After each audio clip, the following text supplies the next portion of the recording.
రాజకీయాల్లో అధికారంలో ఉన్న వారిని ప్రతిపక్షాలు టార్గెట్ చేయడం కొత్తేమీ కాదు, మనం చూస్తూనే ఉన్నాం. కానీ ఇప్పుడు విపక్షాలని అధికార party CM Revanth Reddy family అవినీతికి పాల్పడుతుందని విమర్శలు గుప్పిస్తూ ఉన్నాయి. బీఆర్ఎస్ బీజేపీ నేతలు వివిధ అంశాలను ప్రస్తావిస్తూ కాంగ్రెస్ ప్రభుత్వం సీఎం రేవంత్ లక్ష్యంగా ఆరోపణలు చేస్తున్నాయి.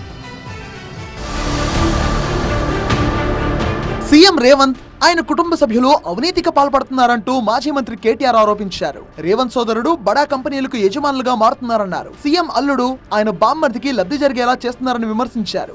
ముఖ్యమంత్రి గారి అల్లుడు కోసం ఆయన పార్ట్నర్ గా ఉన్న మ్యాక్స్ బిఎన్ ఫార్మా అనే కంపెనీ కోసం కొడంగల్లో గిరిజనుల భూములు హక్కున్నారు.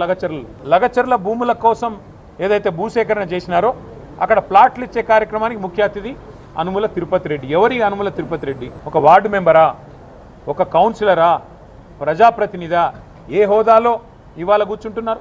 మరి ఇదేనా మీరు చెప్పిన ప్రజాపాలన? అనుముల తిరుపతి రెడ్డి, అనుముల జగదీష్ రెడ్డి, అనుముల కొండల్ రెడ్డి, సత్యారెడ్డి ముఖ్యమంత్రి గారి కుటుంబం దోపిడీ చేస్తే ఇవాళ మంత్రులు వంతపాడడమే ప్రజాపాలన? ఇక కాంగ్రెస్ ప్రభుత్వం అవినీతికి పాల్పడుతోందని విమర్శించారు బీజేఎల్పీ నేత మహేశ్వర్ రెడ్డి. రేవంత్ భట్టి విక్రమార్క రాష్ట్రాన్ని దోచుకుంటున్నారని మండిపడ్డారు.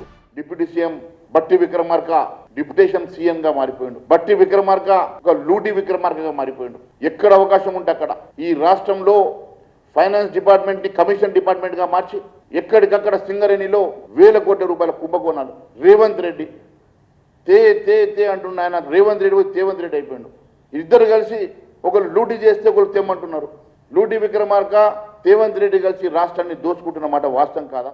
తెలంగాణలో సోలార్ పథకంలో భారీ స్కామ్ జరిగిందన్నారు BJP MP Raghunandan Rao. Solar panels పేరుతో 200 కోట్ల రూపాయలు దోచుకున్నారన్నారు. తెలంగాణలో స్కామ్ పై కేంద్ర మంత్రికి వివరించామన్నారు. రాష్ట్ర ముఖ్యమంత్రి గారు చెప్తారా, విద్యుత్ శాఖ మంత్రి గారు చెప్తారా, లేకపోతే వాళ్ళకు విజిలెన్స్ కమిషన్ అని ఉంటుంది వాళ్ళు చెప్తారా, లేదా ముఖ్యమంత్రి గారు నేరుగా దాన్ని తీసుకుపోయి ఏదన్నా సిట్ వేస్తారు కదా. ముఖ్యమంత్రి గారికి అలవాటే కదా, ఎక్కడైనా అవకతవకలు జరిగినాయనగానే సిట్ వేసినాం, చేతులు దులుపుకున్నాం.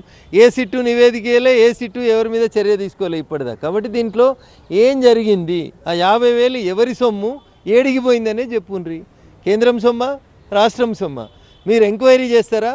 కేంద్ర ప్రభుత్వ సంస్థలతో ఎంక్వైరీ చేయించమంటారా? This is what we are asking. అయితే విపక్ష నేతల ఆరోపణలను మంత్రి శ్రీధర్ బాబు ఖండించారు. ఎవరు పడితే వారు మాట్లాడితే సమాధానం చెప్పాలా అని ప్రశ్నించారు. విపక్షాలు ఆరోపిస్తున్నట్టుగా టెసరాక్ట్ కంపెనీతో సీఎం కుటుంబానికి లింక్ లేదని చెప్పారు. కమిటీ నివేదిక ఆధారంగానే నిర్ణయం ఉంటుందన్నారు. బీఆర్ఎస్ హయాంలో ఎకరం 90 లక్షలకు ఇచ్చారని, 2024లో ఎకరం 1.5 కోట్లకు ఇచ్చామని తెలిపారు. బీఆర్ఎస్ హయాంలో భూ కేటాయింపులపై విచారణ జరుపుతామన్నారు. డిప్యూటీ సీఎం భట్టిపై బీజేపీ ఎమ్మెల్యే ఎలేటి ఆరోపణలు తప్పుబట్టారు. పర్సెంటేజ్ వసూలు చేస్తున్నట్టు ఆధారాలు చూపించాలన్నారు. సోషల్ మీడియా హేట్ స్పీచ్లపై బిల్లు తెస్తామన్నారు. వచ్చే సెషన్లో దీనిపై చర్చిస్తామని వివరించారు. బీఆర్ఎస్ ఎప్పటికీ అధికారంలోకి రాదని, ఎప్పటికైనా బీఆర్ఎస్ బీజేపీ ఒక్కటే అన్నారు. ఇవన్నీ పెట్టుబడులను అడ్డుకునే ప్రయత్నాలే అని మండిపడ్డారు.